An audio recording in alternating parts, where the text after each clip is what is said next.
Good evening, everyone. I am Stephanie Owino, Associate at Large and Co-Chair of the Michigan ASLA Diversity, Equity, and Inclusion Committee. I am joined here today with my Co-Chair, Member at Large, Kyle Versman. We would like to welcome you all to the 2020 Michigan ASLA Virtual Conference on Landscape Architecture. The Equity, Diversity, Inclusion, and the Design Arts Turning Conversation into Action webinar with Damon Leverett. Before we begin, I'd like to briefly go over a few housekeeping items. This event qualifies for 1.5 CEUs.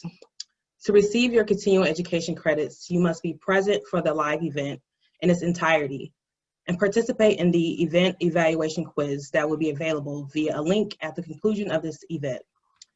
You must answer 8 out of 10 questions correctly to receive a passing score.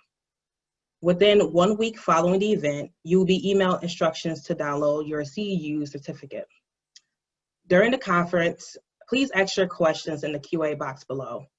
Our presenter will address these during the event. Lastly, a recording of the webinar will be shared with you all after the event. Please know this will be available to view for 5 business days.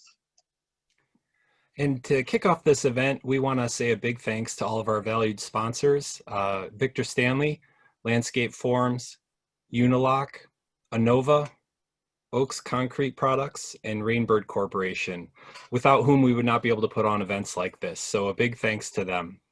Stephanie, why don't you introduce our speaker for the evening? Will do. Damon Leverett is a senior lecturer and adjunct instructor at the College of Architecture and School of Information at the University of Arizona. Formerly with the American Institute of Architects, he served as managing director for the Workforce Development and Strategy from 2013 to 2019 at the National Office in Washington, D.C. His responsibilities included engaging membership in the areas of equity, diversity, and inclusion, emerging professionals leadership, as well as higher and K-12 education. Damon has over 30 years of experience working in the architecture and design industry as a principal, lead designer, and instructor. He served as adjunct lecturer at Lawrence Technological University College of Architecture and Design from 1990 to 2001, and was visiting lecturer at Architectural Design at the University of Illinois Urbana-Champaign from 2012 to 2013. Damon holds a Master of Fine Arts degree in Web Design and New Media from the Academy of Arts University in San Francisco, and is currently the 2019 to 2020 Board of Directors for the National Architectural Accrediting Board, known as NABA. Originally from Detroit, Michigan, Damon has former associations with the firms of Albert Kahn Associates, Smith Group, and EYP. He is a licensed architect in Arizona and Michigan and currently resides in Tucson, Arizona. So in this session, we will discuss strategies for how an organization can translate concerns and conversations about equity, diversity, and inclusion and translate them into action. These strategies include specific steps groups may take, but more importantly emphasizes the importance of encouraging participants to commit to a purpose-driven engagement. Areas of focus include EDI committee governance, statistical assessment, brainstorming, and implementation. Damon will draw from examples and experience in working with groups at the American Institute of Architects and with students at the National Organization of Minority Architects. Real quickly before Damon begins, we're going to hear a brief message from a couple of our sponsors, Victor Stanley and Landscape Forms.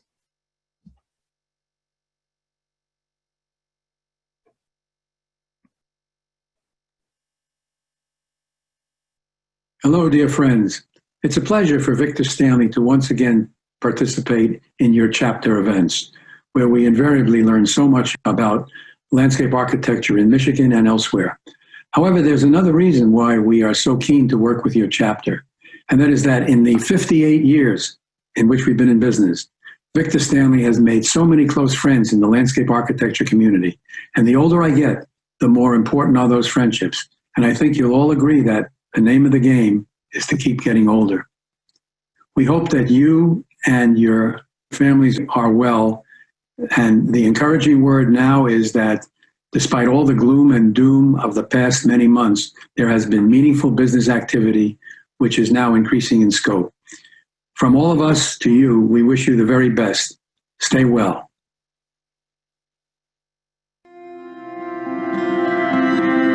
Now more than ever, outdoor space is vital to our well-being, and Landscape Forms is here to help designers harness its life-enriching benefits.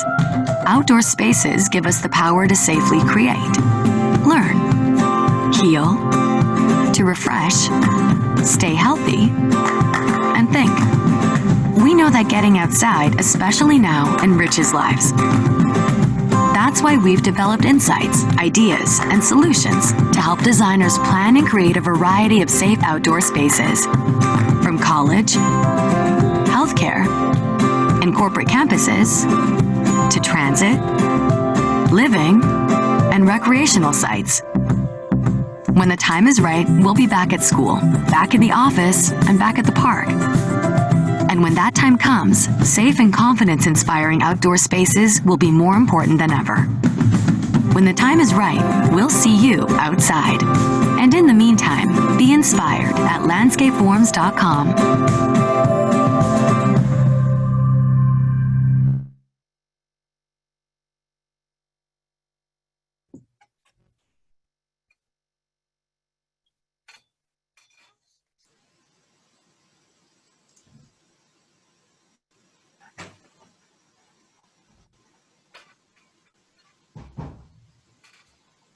Okay, we're ready to get started?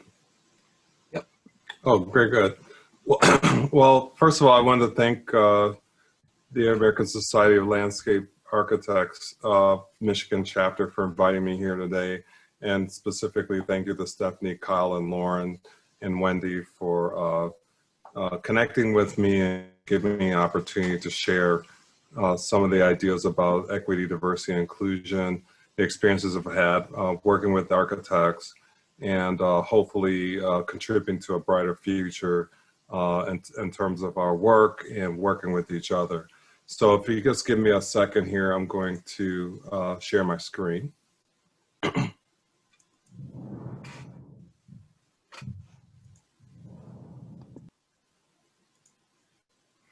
Everybody can see my screen in good shape? It's always good to ask that first. Yep, Okay, thank you very much. Okay, so today I'm going to talk about equity, diversity, inclusion as a framework for engagement. I'm going to talk a little bit about the really intense experience with the AI Equity Committee and the initiative we launched in 2015 all the way through 2019 during my tenure there, and the accomplishments we were able to develop during that time. And then I'm going to talk just a little bit about what I'm doing right now with NOMA students at University of Arizona School of Architecture. I think the important thing is that in talking about diversity and inclusion and working with different groups, every association, company, or school are all different. And there's no one size fits all for this kind of conversation. And certainly it may be different from landscape architecture and its association members as compared to architects or other groups I've worked with and talked to, such as the civil engineers. I've talked to them, and a variety of other professional organizations that are within this built environment, arts that we are all involved in one way or another. So I think that there's always different things. So my focus here is really about threefold. It's who we are and how we work together. And that has to do with discrimination and what happens in the workplace and things like that, things that happen to us or things that we see happen to others. The other aspect is important to the people who are in the design arts like us, is that how we contribute to society. What are the things that we do in our professional lives, our projects, our interaction with clients, governments, and so forth? How do the things we do can make a better world in the built environment in society? And then how we share and lead and advance others. So it has to do with what we understand as positive interactions and activities in diversity and inclusion, and then how do we take that and lead others and share it with young people so they can be leaders in the future in it as well. So that's kind of the sort of backdrop of what I wanted to talk about. And there are many other focuses. There certainly for people in the tech industry, it's a totally different focus. People who are in healthcare, it's a totally different focus. But in the design arts, these are the three things I try to focus on because we have such a big impact on the built environment and our decisions and our working with clients, programming, whether it's making suggestions or working with cities and counties, they're listening to us. And I think that's important for us to know that we have a big impact on how things are constructed in the built environment. And our lens through EDI is going to be important in that respect. So starting with framework for action-driven EDI engagement, there's several items on the side here: vision statement, issue identification, goals and objective, analysis, prioritization, implementation, strategy, measure, and closeout. You know, if we've all been in facilitation, and many of us here are facilitators in our work every day, so some of these terms are not unfamiliar.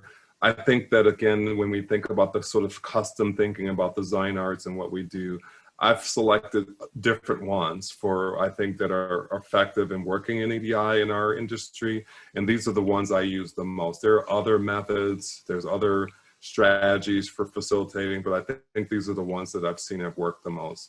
So the first thing we always try to do is to envision. So we want to, first of all, state our belief. Really important. What do you believe in? Express commitment. You need to make sure that it says something that we're committed to doing something. That it inspires. You know, I wish I could highlight all of these in red because they're really all important. Inspire is something that often is forgotten when we talk about a mission. We want to inspire people to lead, and then that's really important in that conversation. Not to equivocate. Equivocating is really something that I've seen a lot in the last 9 to 10 months. We want to say one thing and mean what we say, as opposed to saying one thing and meaning something else or trying to be equal to something else. It causes confusion. It sometimes causes anxiety and even causes anger when we try to equivocate. We have to really mean what we say.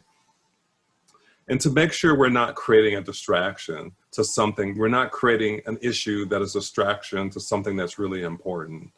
And so that's really a concern. And then also, most importantly, we have to be authentic. People won't believe us if we don't write and say things that are meaningful and that we're committed and that we're authentic in saying it. And that's really highly.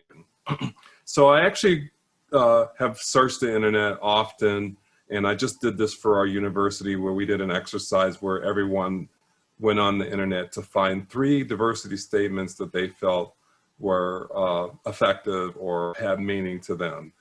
And, you know, we were able to put together about 30 of these with a variety of people. And the one I tend to go back to is Under Armour, and they have a diversity statement that I think resonates with me. And one of them is, as I said before, is right away they say, "We believe." So right away they're beginning to talk about what their belief is. And then they're making a commitment with deliver the most innovative products that make athletes better. It's just something like, this is our business and this is how we relate to the people who are part of our business. So they get to it. They also make a commitment by saying we have a plan. So there's a plan.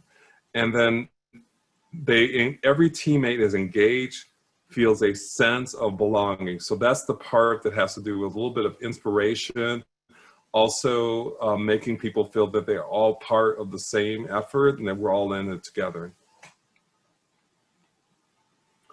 The next part of this process is identification of issues. So this is the brainstorming part that a lot of us are familiar with in the design arts and the built environment. We do a lot of this activity. It's a little different that in a sense that you have to be open to all commentary, and sometimes it can be difficult to listen to it It's difficult for people to talk about it, and some people don't want to talk about certain aspects of diversity and inclusion, and we have to provide a safe environment and make them feel comfortable that everyone can be heard. So that's a little extra in terms of facilitation that we need to make sure we do that. Sometimes it's better to use smaller groups because people feel less threatened in smaller groups and they're more likely to share. All ideals matter, even the ones that are outliers. Focus on questions, not the issues per se. Focus on the questions and the issues and not necessarily the solutions. So you don't want to jump to the solutions first. Keep them separate. And richer ideas sometimes come in a shorter time frame. So if you were talking about diversity and inclusion and you had one issue to talk about, 10 minutes might be enough to talk about one issue. 5 might be enough. But if you stretch it out to 30, you're not going to get more information. And sometimes it just gets harder to deal with that. So I would say shorter information. And focus on data wherever it's available. This is really a critical one. And I've watched this happen in a lot of different places. Groups will jump into this conversation of EDI, and it's just, I'll just say it just starts off as talk. So what's available for data out there? Is there a survey? Is there a research paper? Get everyone on the team to collect as much as you can find on the topic that you're interested in. Sometimes it's books, it's excerpts, it's research papers that you can gather and collect all that information and digest it so that the team will be informed before they start this journey. The next thing is we always talk about goals and objectives. I've been talking about that since the late 80s. We've been talking about what are goals and objectives. Well, the important thing is to discuss the major issues and to find out if there are any categories of issues. So if you could have a list of 100 issues that matter, if you can categorize into that are important, then you might have only 5, 6, 7 categories of issues, and it makes this much more digestible. And I have a specific thing to talk about digesting all of this and how that's actually done. Determine the ultimate achievement. What is sort of the what, and what are you actually trying to achieve? Consider objectives that will contribute to the goal, and visualize what the ideal state is. So that's a really important factor. What is the perfect situation? What is going to make things work? And so I'll try to give some examples as I go along. If you're having students in college or minorities and they're having difficulty graduating, they had no problem getting into school, but all of a sudden they're having financial problems. Visualizing an ideal state is that if we can provide interim scholarships to help them close the gap for their pay, then that's actually a goal. We can visualize an ideal state. They do that, and then they can graduate. So that's what I mean. Well, what is the ideal state? Graduation is the ideal state. What can we do to make that state happen? Well, list 5 things, and one of them happens to be provide interim scholarships as a way to do that. So that's what I mean by setting up some goals that we can get our head around. Now, here's another critical portion here. What kind of goals? And like I said, I've done a lot of conversations about management, project management, EDI. We've all been through it a lot of times, but here are the ones that I felt that worked the best. It's called SMART goals. Whenever we're creating a goal, they need to be specific, they need to be measurable, achievable, relevant, and timely. If you follow those specific criteria for establishing goals, you're going to have a greater opportunity for success, because if it's not specific, no one knows where you're going later. It might come out in a conversation, but it's so vague that it's not understandable. If you can't measure it, you don't know if you've succeeded or not. So that's really important. It needs to be achievable. Is it costly, or is it something that's a big obstacle? Is there a political issue, or can we resolve some of those things? Is it achievable? Is it relevant? That people who are constituents are going to want to know if it's relevant. That's really important. And is it timely? Can we do it in 1 year? Can we do it in 3 years? Can we do it in a month? These are the things that we need to evaluate when we create these goals, and that's part of being smart. Achievable is another aspect. I just want to touch on that for a second, and that has to do with, for example, when I worked at the AIA, I was reading a document when I got there, and it said something, we're going to increase the number of minority architects by 20% next year. Okay. Is that achievable? Is more achievable, can I increase by 1% every year for the next 5 years? Then I can increase by 5%, and that might be more achievable. Because if you don't back up that achievement with all the things we have to do to make it happen, then it causes people to lose faith in the effort, and they start to drop off because they know they can't achieve something. So that's why that's an important aspect of that. Analyze. It's important to then take the information, identification of issues, goals and objectives, and start to analyze them. Formalize issue categories. As I said before, you might have 100 issues, but they all are in groups. Organize issues, in, as I said, in respective categories. Discuss the weighting of issues. Some issues are actually more important than others inherently, so it's very obvious that they are, so that you can begin to build a hierarchy eventually. Here's another thing I think is really important in understanding different facilitation in regards to other matters versus equity, diversity, inclusion, and that is understanding the impact. Everybody wants to know that whatever we're talking about, it's going to have an impact. Because if it doesn't, you're going to also, then the same thing is going to happen. You're going to have people beginning to drop off. They're going to lose interest. The passion will start to wane. So you want to measure priority by their impact on issues and problems, and then go back and test them against the goals and objectives. So it's really important that whenever we come up with issues, goals, and objectives, we always go back and check them back and forth to make sure that we need to make any adjustments. Do we need to poll more people? Do we have maybe a new ideal has emerged in that process? So it's always good to go back and forth. So based on that, the method that I've used in my experience that has worked the best is to get groups to think about an impact analysis. And there are many forms of this four square. Some of them are based on some people call it likelihood / impact analysis. And there's a variety of these that are used. I've seen some designers use them in terms of feasibility versus design excellence. You know, there's lots of ways to do this. But I've used severity and impact. So you have an issue or a problem that needs to be addressed.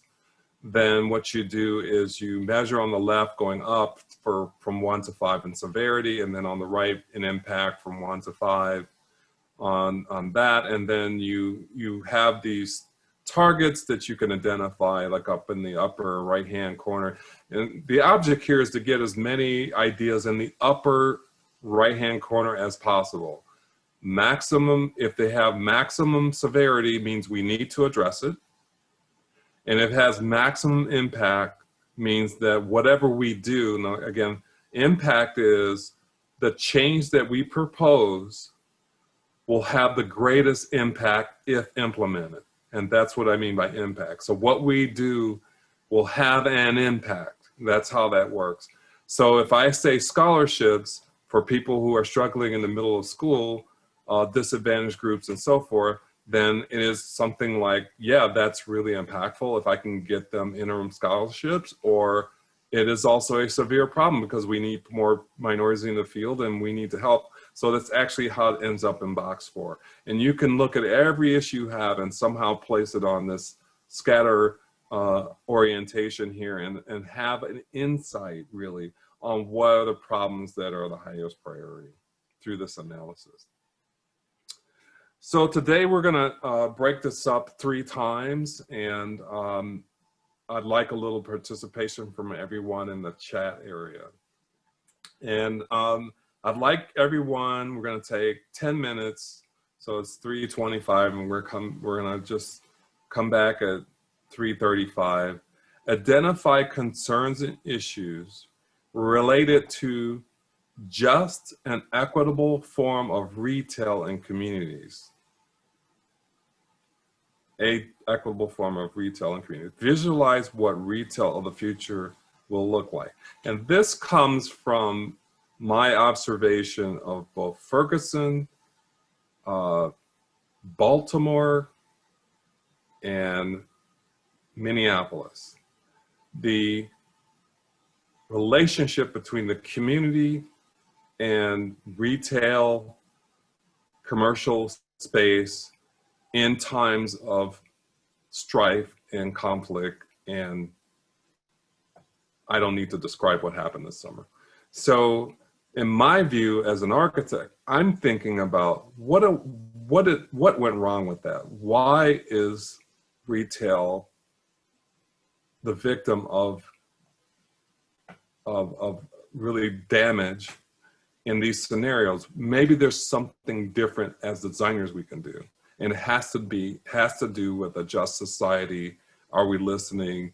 Is something we design inherently different that we can think of? Something wonderful. Think of it totally positive. What could we change totally positive? So I want you to identify as many issues as you can, write down as many as you can, and I will try to actually record them so that we can, I'll be watching the chat as we do this, and I'll try to record them as quickly as possible. So this is normally in a conference, you would go off to a separate room and have a confab and come back and report. We're not going to do that today, but I'm going to do it differently and kind of do it on the fly. So starting right now, I want everybody to go ahead and start putting their ideas on what is the future of retail through the lens of equity, justice, diversity, and inclusion.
Started off slow, but it's really taken off now.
Okay, we'll get taking a few more. We'll stop in about a minute.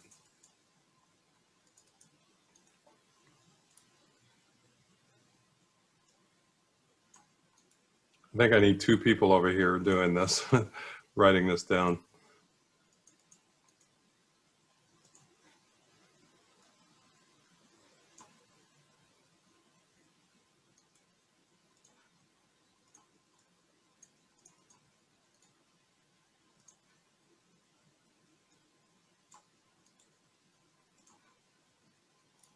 Okay, the rest of them I'll pick it up after there'll be a chat log at the end, and I'll be able to pick them up.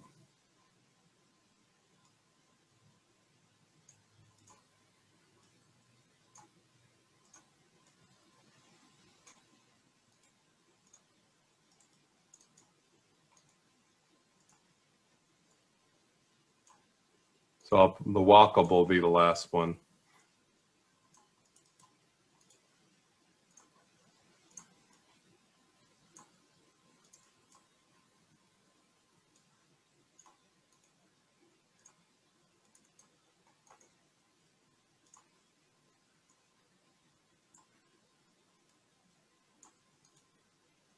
One more.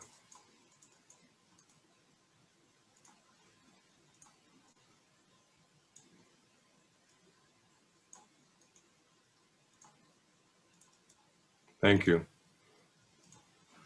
Wow.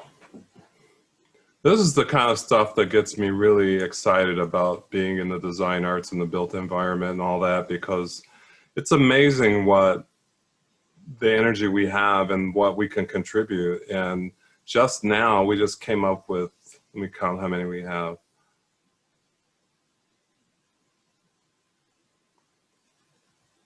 24, 26, about 30 issues and ideas that there's about 30 ideas here already. And a lot of them had to do with grocery stores, and that's a really interesting one. So if I'm not going to do all of these, but the ones that have to do with groceries, we would, there's one about smell. Let's see, where's another grocery one here? There's one about transportation. We'll make that orange. And access. So those two, we would group those two together. Access to food. So actually we'll make this one blue. So anything that has to do with the food, we would make blue. If you could see what I'm doing now, then eventually stores return profit. We'll make that one blue because that's about stores. So we start grouping. So this is what I meant by grouping. So the point I also wanted to bring up is that once you find out, this is how you find out what your major categories are. You just don't think of them ahead of time. You actually get to this point and it becomes very obvious what the major categories are. And most people never miss the point on that one. We might miss the point on maybe an issue or two are here. And the reason why that would happen is because the constituent more or less is not in the room, may not be in the room, because most of us, I believe here, are the practitioners and the professionals. But if we start to go into neighborhoods and start asking them, it would be many of the same, but then there will be a ton of cards that are totally different that we never thought of. And then when you put those two together, then you would really have the beginnings of a series of issues that you can build solutions from, and that's really the key. So thank you for that. That was really nicely done. Thank you very much. Okay, so once we, as I said, once we have the issues that have been collected, we've done the research at this point, we've identified things, we know our mission and then our goals are, then we want to find out what the priorities are. And so we want to consider issues and concerns that are high impact and severity. We talked about that. Determine which issues, which ones should be done first, second, and third. That's important. What is the low-hanging fruit? Sometimes some issues, I do recommend that some issues are either because they're in progress or they're so easy to correct that you really should do those first because they happen very quickly. So we have to know what those are, and low-hanging fruit is sort of a a term that's not the best way to describe it, but it basically is the easiest thing that can be done quickly. Importantly, priorities should not be driven by the fastest, cheapest, easiest. A lot of times what happens is when we do issues analysis, we will pick the ones that are the least expensive sometimes, or sometimes the easiest, or the ones that have the least resistance. But in the planning process, it's really important to pick the ones that are most impactful and try to come back to deal with achievability and feasibility, and try to deal with that at some other point. But in other words, if you let ease be the driver, then you might miss the most important thing you want to deal with. So it's easy to do that, but it's important to try to resist that drive. Also keep in mind that, and I recently read an article when someone talked about EDI development, how sometimes we create long lists and that we never get to the ones at the bottom. And he was really right about that. But the thing is that the best way to get most of what you've done is sometimes important, because if you go down the path of planning and you get nothing done, then what's the worst evil? Did you get nothing done, or you at least got 5 things that are highest priority? Society, I believe, will benefit more if we get as much as we can as possible. And we may never have the ability to accomplish everything we want to do, but we can accomplish as much as we can. The things that we cannot do, we will park those items. And park is not a negative term. It means we're going to place it somewhere in a holding pattern. We're either going to do it when we finish the primary priorities, or we're going to do it at a later date, say in 2 years or in 3 years. But we're going to keep it on the list, and it stays on the list forever until it's done, but it's just parked temporarily.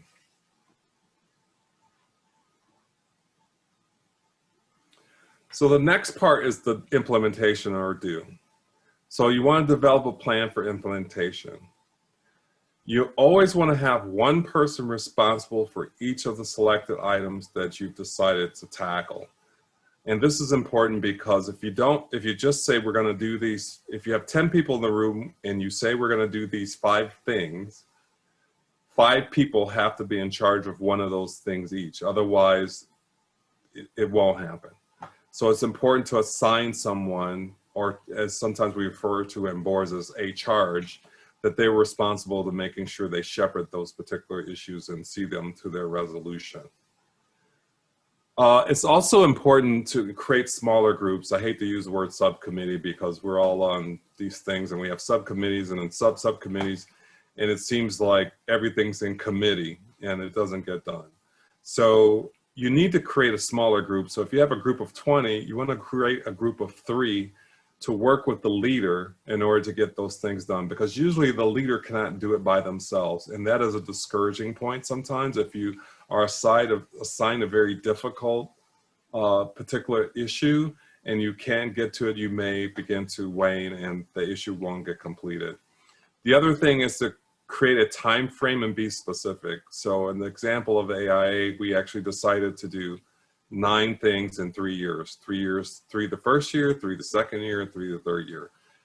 By the end, those 3 years goes by very fast, and next thing you know, you've accomplished 9 things. So it's really a very effective way, I feel, in order to get things done. Part of that is developing a strategy and implementation. And this is an analogy that's been used a lot in discussion in EDI, but I decided to share it here because it's so relevant. Equity, diversity, and inclusion is a big concern. It's a social, economic element of our world, and it's big. As we've seen, it's all over the country. It's in every city. It's in every state. It's all over the world. It's a big, big topic. And so it may seem like we're trying to eat an entire whale, but the reality is if you eat the whale 1 fork at a time, you'll actually get to the end of the whale at some point. And so that's the analogy there, is we have to try to take it apart, part by part, moving forward, and eventually we'll be able to take care of that. And that's part of our strategy. In the strategy part, you consider funding. This is at this juncture, you consider funding. Are there obstacles in the way? How do you manage the obstacles? So you have to create a strategy for that. And align your allies. This one, I should have bolded this. Getting allies to rally behind our cause, our objectives, our goals, and our mission is critical to helping create a successful engagement in EDI. You really need to create allies. Even if you have a group of 3, grow that 3 to 9, and you'll find that it'll be a lot easier to get to the end point, which is hopefully a successful outcome. The next one is to measure, and this one is actually, I find, the most difficult. And so I have to kind of put it in context of a couple of examples and analogy here. In most facilitation, we're all aware of you need to measure what's happening. So, for example, if you're doing an environmental study of an office building, you can measure the satisfaction of all the employees in there in terms of temperature by basically polling them, but you can't do it once. You have to do it every week for 6 months. Once you collect that data, then you can measure if the comfort level is higher. You can find the number. If it's 1 to 10 and all of a sudden it went from 7 to 9, then you've measured that. So that's a measurement. In social science, it's a little harder. It's not as simple as taking a poll all the time. So we have to be creative in coming up with ways to measure things. So consider carefully what to measure. Measure an incremental progress and the goal together. So you're trying to measure what's happening incrementally and how does it compare to the goal. And you're seeing if the goal is being met at the same time. You have to be realistic when you do this, and survey and collect data as a way of doing it also. So this is one of the most interesting conversations I've had in working in this field the last 7 years, and having an opportunity to really work with professional researchers and people who do surveys for a living. And I've learned a lot in that experience, and they've introduced me to some ideas I've never even thought of. But one of the things I want to give you an analogy about is, say, for example, what is the impact of K through 12 intervention in the design arts as it relates to, say, licensure? So it could be landscape architecture and then getting a license in landscape architecture. Well, if you start at junior high, that might be 15 years from point A to point C. We'll call it point C. And how do you measure that? Well, you could try to survey them, but in the business of statistics, they refer to this as a longitudinal study. So a longitudinal study is done a lot. There was a recent one done on Mensa students and their scores when they were 10, and now they've measured them when they are 70. So that's 60 years, that's a longitudinal study. So you could try to track young people and find out if the programs and solutions that we create have a definite impact at the ultimate goal point at the end, which is either a more participation in the field or more promotions in your workplace or less vandalism in the or something that happens in the long term. It's difficult to study. So in order for me to work through that with groups I've worked with, we've discussed what we call the transitive property. And this is still a work in progress for me, so forgive me if it's still a little wonky in the way it's said, but I'll try my best to explain it. But simply, if A equals B and B equals C, A equals C, because that's the only way you can manage some of these things. If I talk to someone who's 13 years old and I introduce them the notion of what architecture is, I would have to come back 15 years later to find out if it had an effect on them. So if I cannot do that, then I need to find a transitive way of understanding whether that's working. So if I know that 13-year-old and I introduce them to architecture and they never knew what architecture was, then I find out a few years later that they've enrolled in drafting in high school, then I know that there's some cause and effect there. Or if I know they've actually applied for a university program in architecture. That only might be a couple years away. I might be in contact with their parent, or I might be in contact with them. I can find out a little more about their progress and whether or not that intervention or solution is having an impact on that person. So that I know that's an A and B. That's what I call a sort of principled approach. We know that the principle is if I have something to say that's positive and they engage in it, then we know positively that they've enacted on that suggestion or they've moved forward or not. And if they have not, then that tells us something too, that it's not working or our approach is wrong. So that is our A equals B. So now I can find out through someone else, not that same person, in the same time frame, which is in the here and now, right now, that a person in college who got a scholarship, was able to finish college, eventually apply for the exam, take the exam, and pass it. So that's my B equals C scenario. So we can draw some correlations between our impactful engagement in college and university, maybe increasing the numbers of minorities and underrepresented communities in those environments, and we find out that they have gone on to get licensed. Well, I now know that B equals C. Well, if I can make a notion and have faith in the fact that those two scenarios are working well, I may be able to infer that now A equals C. In other words, those interventions in junior high school are resulting in more people getting licensed at the back end in C. That is the only way to do that, because one of the obstacles in measuring young people is we cannot have their data. They're minors, and that sort of thing is not normally allowed. So it's difficult for the average person to do it. They are allowed in certain scenarios in scientific research just by universities if certain conditions are met. But that's not available to all of us. So we are cut off sometimes from these longitudinal understandings, and we must find correlations in this sense, in this transitive property is a way to do that. It's just one way.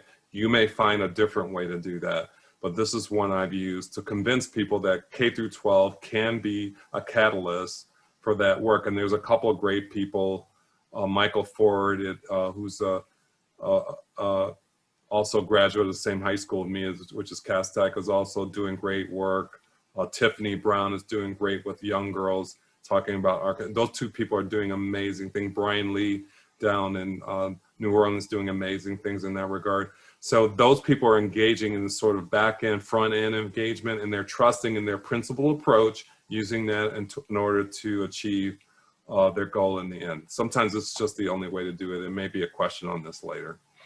Okay, so we're going to take another break. It's by my clock, it's 10 minutes to the hour. And I guess I'll be wrapping up at about 20 after. So we're going to take 10 minutes for this one. And here's the next one. And this one's identify the most important concerns and issues within your field related to workplace conditions. So this one has to do with us working, as I said at the beginning, us working together versus us in the community and society versus sharing and leading. This one has to do with us and working with each other. So the major issues in working in the workplace, pay equity, microaggression, advancement, promotion, or any other thing that's related to, how we work with each other and our clients and the contractors and things like that, that are basically people-based. Things that went well or went bad. Things that are concerns, things that are issues in order for us to reach our full potential in our profession and help work with our clients and achieve the excellence in the products that we produce. So the clock is ticking.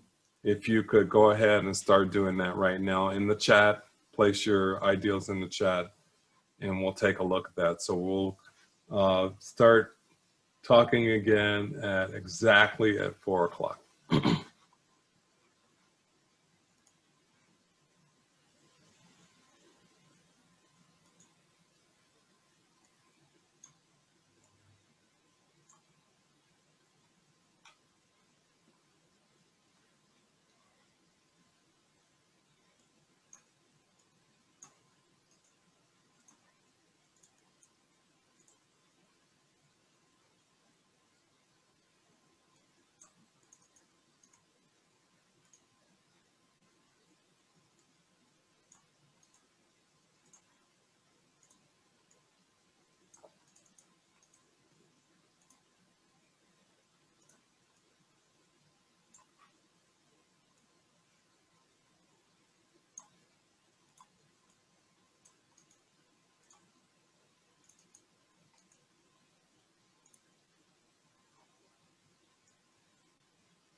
Wow, there's a lot.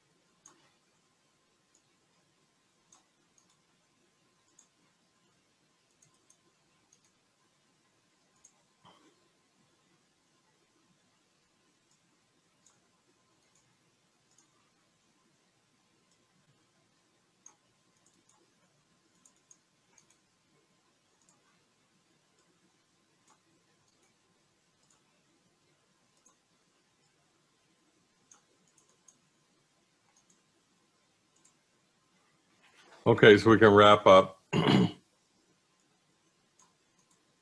think I've run out of cards. I wonder if I have to go to Digital Office Max to get some more Post-its here. Okay, that's good.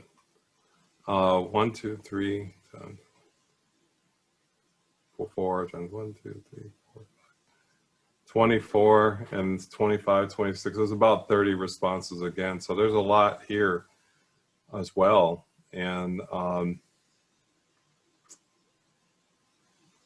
yeah, so I'm gonna ask, for the people who wrote in, is anyone, so Lauren, can they unmute and speak? Yes, if somebody would like to speak, yeah, raise your hand or indicate in the chat box, and I can try and unmute you for a bit so you can speak. Thank you. So rather than, I'm not going to call on anyone because that wouldn't be fair. Is anyone who wrote something here want to expand on that and just talk about it a little bit? Raise your hand, please, and just share with us a bit. Don't be, this is just an open conversation here. And I know someone in here said that it's hard to talk about, so that's why I kind of said that. So anybody here want to talk more about singular voices as a design expert, or dismissive of new ideas, or understanding the playing field is not level? Fear of having uncomfortable conversations? Lack of positive strokes? Okay, Wendy, can I pick on you?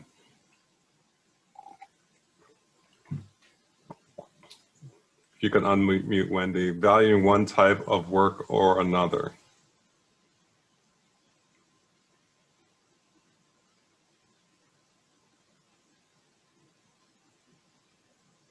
Maybe Wendy can't hear us. Okay. Yeah, I got it. It just took me a second. I think not valuing all work that a company does is to the detriment of the employees. So for instance, if one type of work is flashier, more exciting, makes more money, and the type of work that isn't as flashy or doesn't make as much money is less valued, or the person that doesn't do a lot of marketing is less valued and has fewer opportunities for promotion than the person that is a technical expert. And where would we be without our technical experts? They should have the same, not the same career path, but opportunities to succeed and be at the top of their profession. Yeah, I think some people refer this to true value of an employee, that since everyone does something different, you can't really rank them always the same way. It's the value of the work they bring. It should be valued, what they bring to the workplace, and celebrated, not to the fact that we don't do the same thing. So that's what I've heard about that. So Anyone else want to jump in?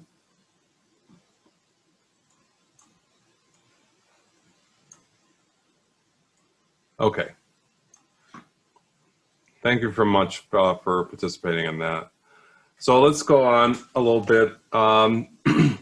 So the next thing is closeout. After all this is done, and I learned this one just in my experience in project management, is to always close the project out. It just can't stop working on it and walk away. It has to be an orderly process. So you want to collect all the data that you've done. You want to report progress back to constituents and their leaders. And you want to examine lessons learned and best practices.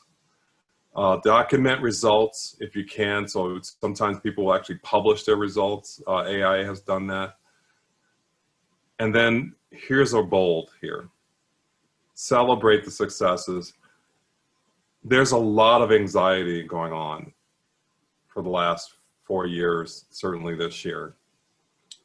When something really positive happens and we actually get somewhere, I heard someone refer to this as when someone opens the door, walk through it.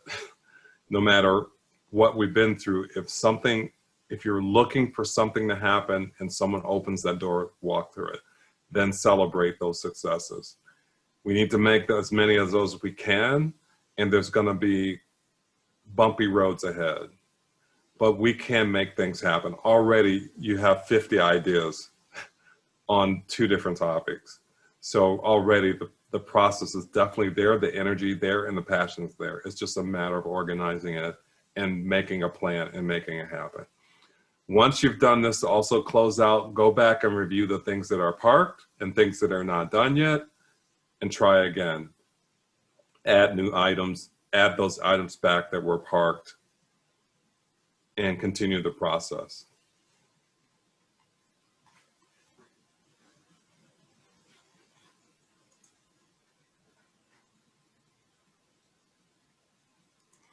Okay, so now I'm going to get more into, Lauren, I just want to double check on how's our time. We're good. We've got about 25 minutes left. Okay. So you can take all the time you need. Okay, thank you. All right, so we did a major initiative in the time I was there for about 6 years, and it was really divided up into the items on the left here. That's actually only about probably half of them, but these are the ones I wanted to talk about today. The last one being something I'm working on right now, but diversity survey was one of the first things I did when I got there. There's something that we do probably in your organization, in your conference or your convention, you do something where people propose resolutions. There's a process for that. It's very formal, sort of legal language, but it's a formal way to articulate one's grievances or requests or celebrations or any matter, and it's formalized in something called a resolution. So Resolution 15.1 was in 2015. I'll talk about that. Then there's the Equity Commission, and then the AI Guides for Equitable Practice. And so I'll talk about each of those. So in the initiative under diversity survey, the first thing we need to do is research. So we wanted to look at these areas: work-life balance, factors impacting representation of minorities, building the pipeline through schools, examine factors impacting minorities, reasons for leaving the field, and job satisfaction. So those were the primary things we were really trying to look at in architecture.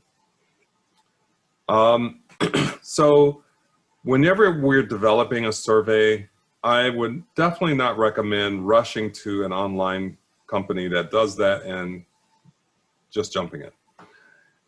To be sincere in what I talked about earlier about being authentic, it's important to do a little research, consult with some people that you know. Sometimes the local university will help you pro bono or make it part of their class. You know, get some background on what research surveys really are and how they work and how they sometimes can go wrong. One of the things that's not done very often is how we actually create the questions.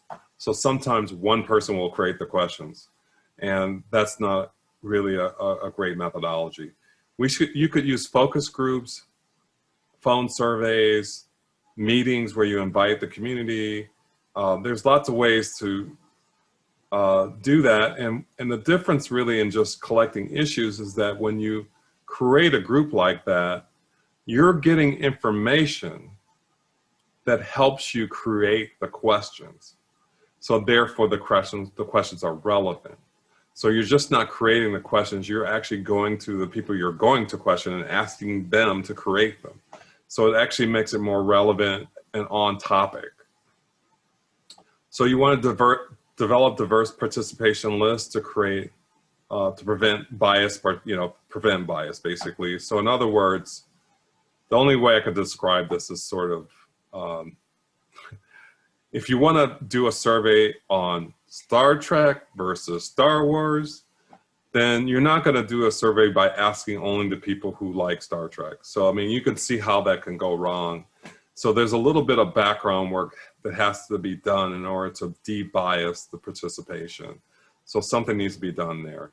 Avoid using social media, because social media creates something what we call self-selection. So if 5 of my friends did the survey and I share it with 10 of my other friends and they share it with 10 of their friends, then what happens, you get a common theme of like-mindedness, and they will all answer the question the same way, and it kind of destroys the survey in a sense of its unbiased desire to have an unbiased result. So many people I work with tell me never to use social media to drive a survey, a serious survey. And so you also want to avoid bias in the questioning, and you don't want to have a leading question. So you don't want to say something like, there is a lack of pay equity in your office. How do you feel about that? You know, obviously you're going to ask a question that says something like, what are the major concerns about pay in your office? So you ask them a broader question that gets an answer that tells you more information about what's actually happening, rather than assume we know the answer and then incorporate the answer into the question.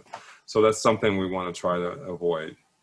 So constituent input is critical to the formation of relevance in questions.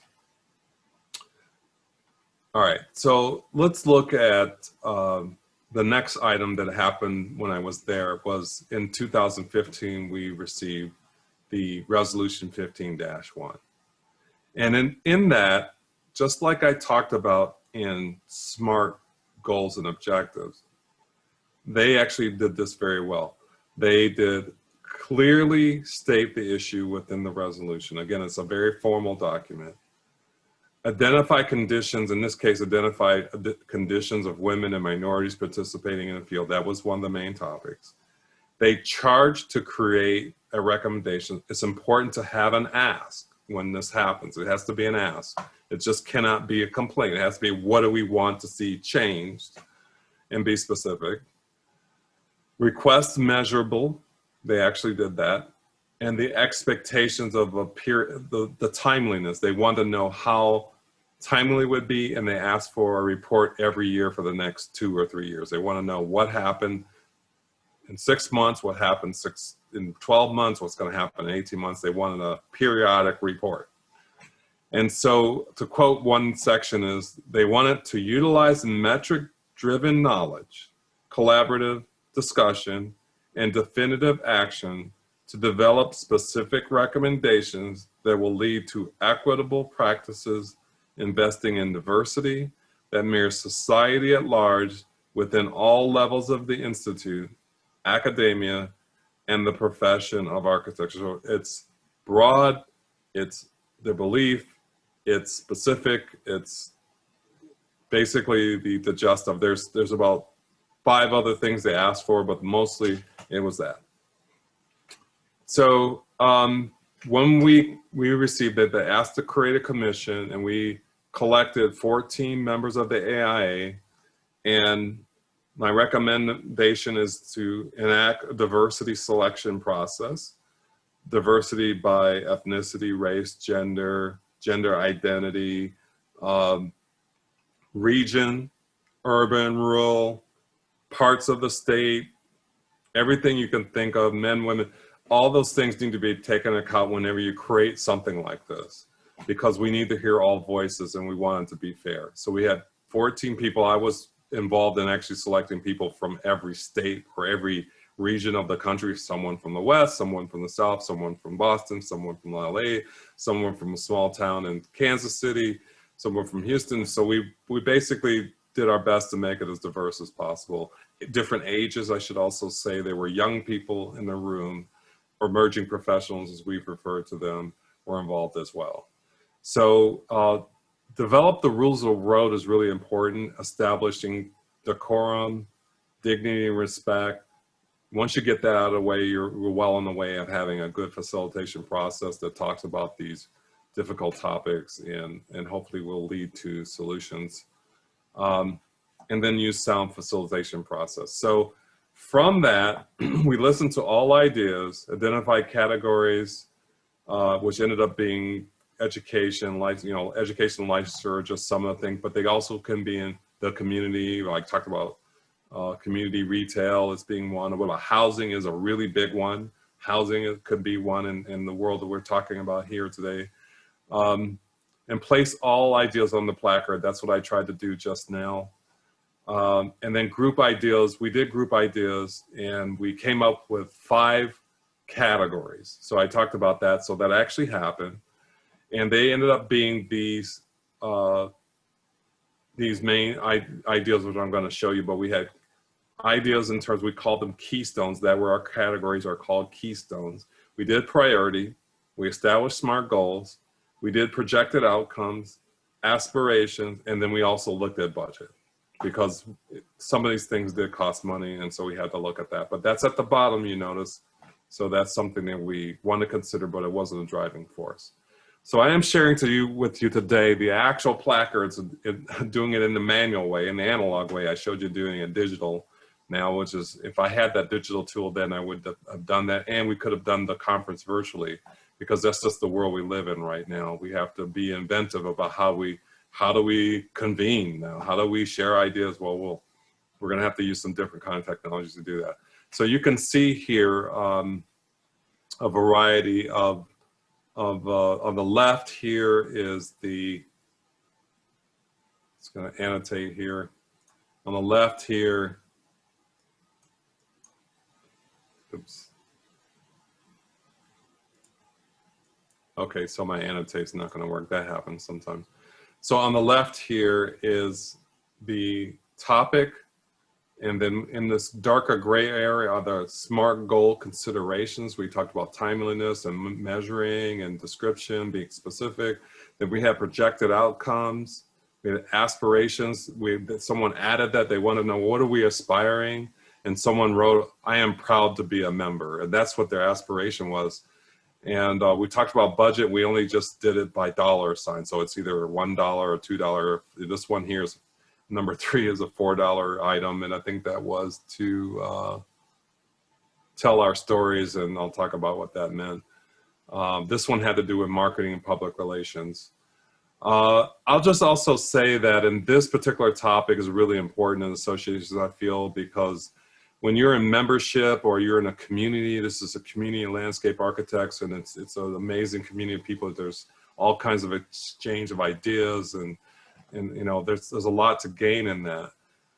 When you have a website, just simply something like a website, what does your website show? It should show diversity. It should show the people that are actually in it. And you'd be surprised. I know this sounds really simple, but you'd be surprised at how many organizations don't do that. They may actually be a diverse organization, but they don't show it on their website. And so what does that do? It discourages people from joining. They don't want to join when they don't see people like themselves. And that's how important that was. I'm really proud of this one because we actually helped make a lot of changes. And ultimately what happened is marketing began to send me documents they were putting on the web or they were producing, and they were asking, what do you think? Does this show diversity? And that's how I think we turned the corner, and I think that was really positive. This one was actually on education and career development, so there was a lot done on this one. Things like scholarship, grant programs was mentioned on here, support for intern development program. We have that. I'm not sure if you have that in landscape, but there's a program or internship that has to be done.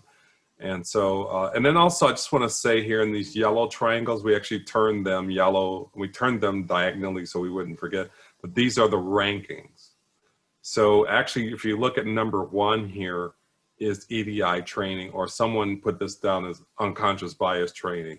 And that became the number. This is not my selection. This is the group selection.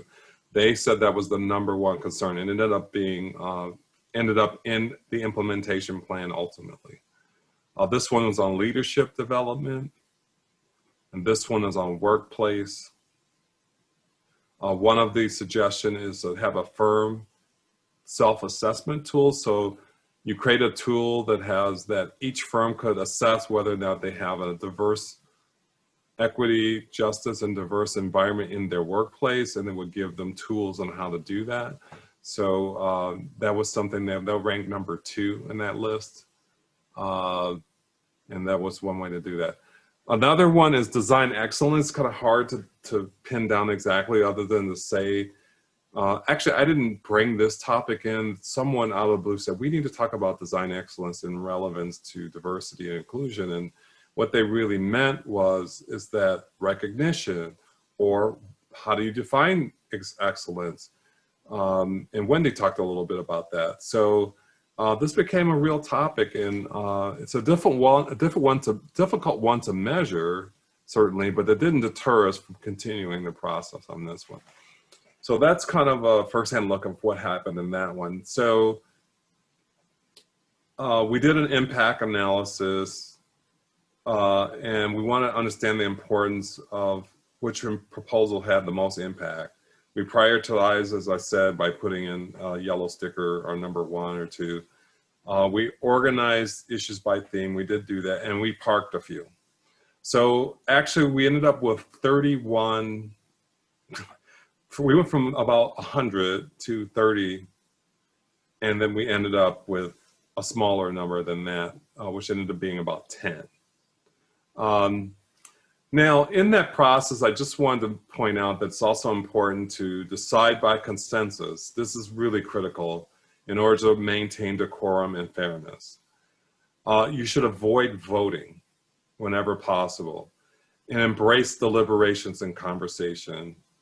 And as a last resort, I always use this tactic called understanding the tactic of least objection negotiation, which means if you're down to 10% of a disagreement, then you would ask people to convey their understanding as what is the least objectionable path.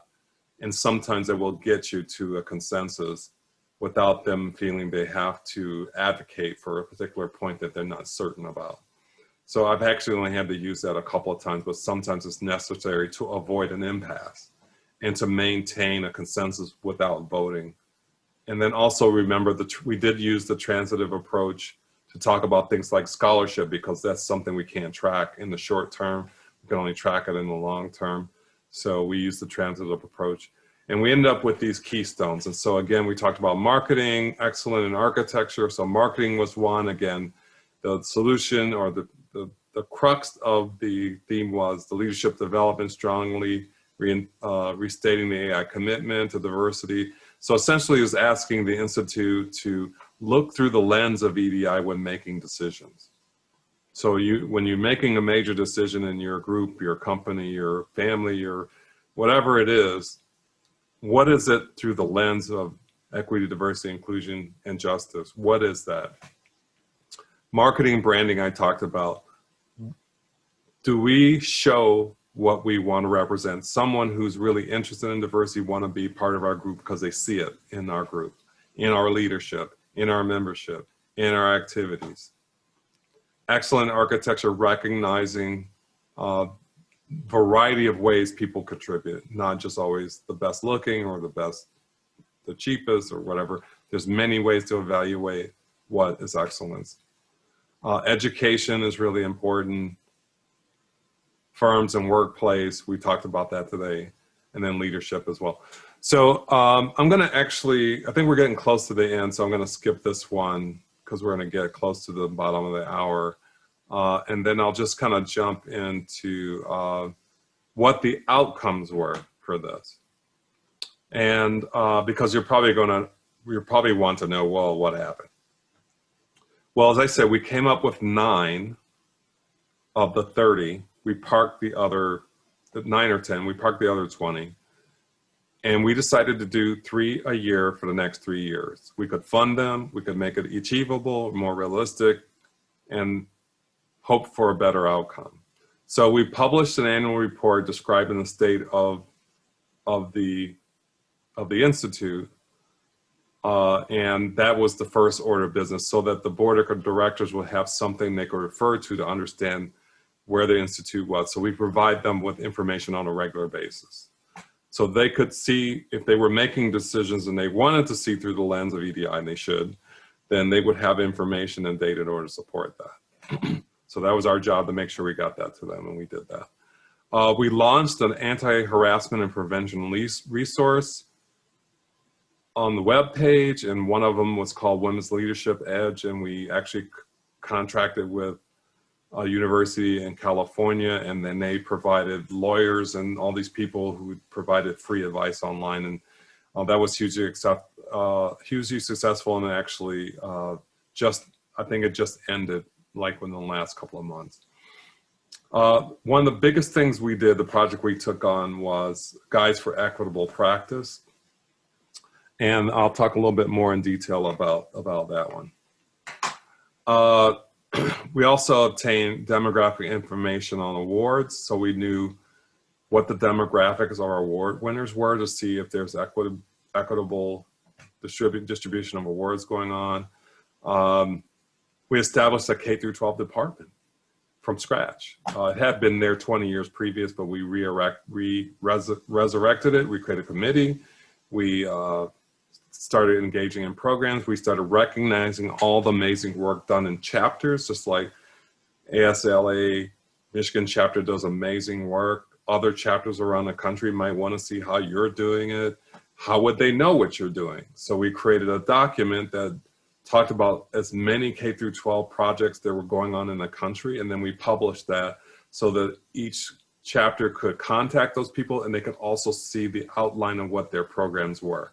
So they didn't have to create their programs from scratch. And that was, I thought, a very successful document able to do that. Then we also assist the Institute in diverse content and publications in the website. And that was the other thing we did. So the biggest one was the Guides for Equitable Practice. Now, this document was made for architects, but other people use it. It's definitely a good read for your group if you're thinking about what good process is in EDI. And this book covers cultural competency, workplace culture, compensation, recruitment and retention, negotiations, building relationships with people, managing a career, assessing and measuring your progress, so that's in there, and also engaging communities, which is more has to do with how our actions affect the community and society. That's in there also. And in that document, it's not the kind of thing you would read. You're going to go home and read the whole 300 pages, about 300 pages, but it has tools in it to help with the conversation in certain situations. So it talks about the definitions on the left here, and then it talks about how to assess what's going on currently. It tells you ideas on how to act. It gives you examples, and then it also gives you conversation pieces called consider. So it talks about certain scenarios and then gives you a clue about how to deal with those scenarios and how to discuss them. So it's a good guide on that. It just basically is done. It's actually published on the website, which is actually down below here. And you can download that and use that. Anybody can use it. Other design arts people, I understand, but use it. So that's kind of those major elements regarding both that, and I just want to have one slide to talk about. I'm about to engage in this again, except I'm working with young people. And so I really believe in them and their contribution to the future. And we're going to start our first chapter of NOMA, which is National Organization of Minority Architects, and it's the students chapter. And we're going to do that at University of Arizona starting in mid-October.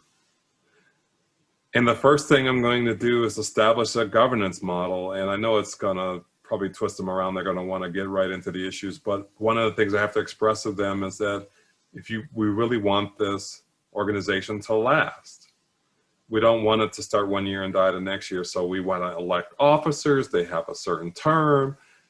There's an informal board of directors. There's probably going to be a treasurer and a secretary, you know. So these are the things I'm going to help work with them in getting this organization for them off the ground.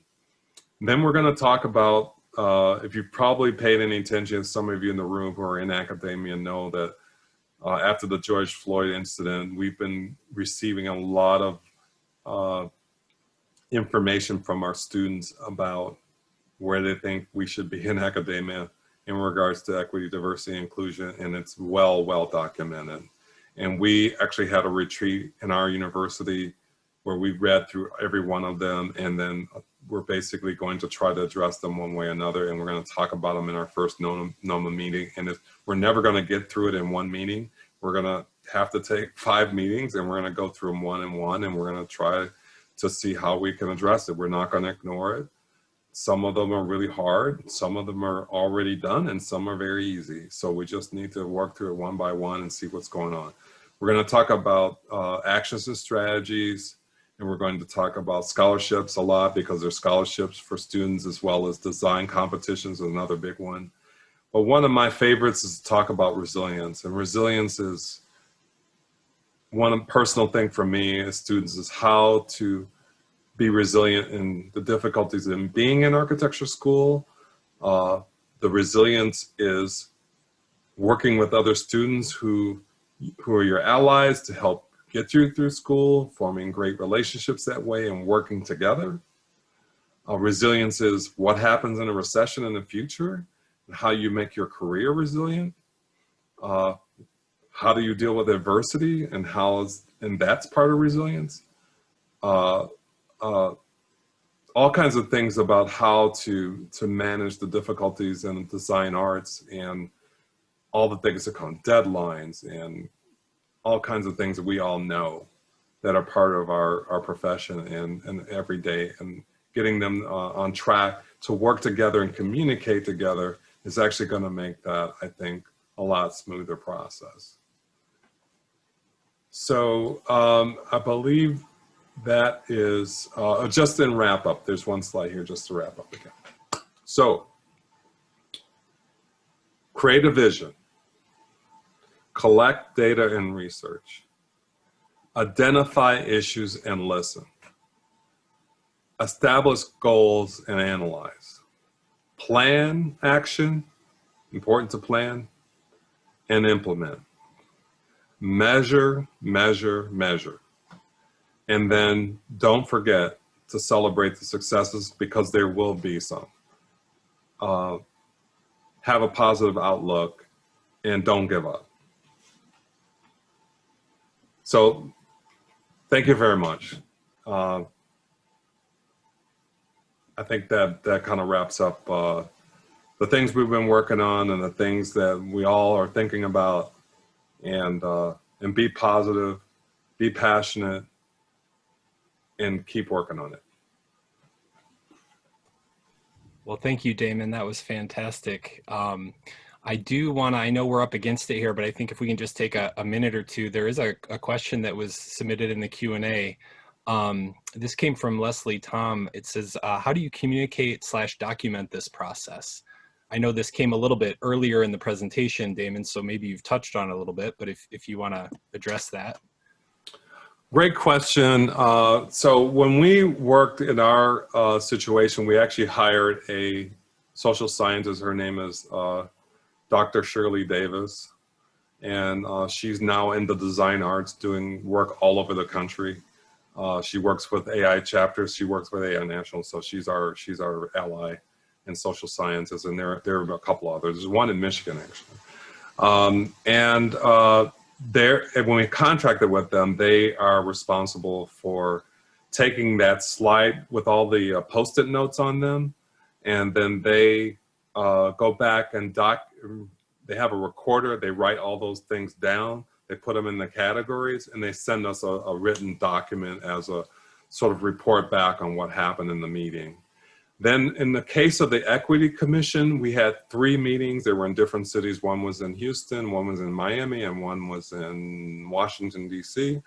And each time we went to the next meeting, we took the previous document and we just moved the ball forward.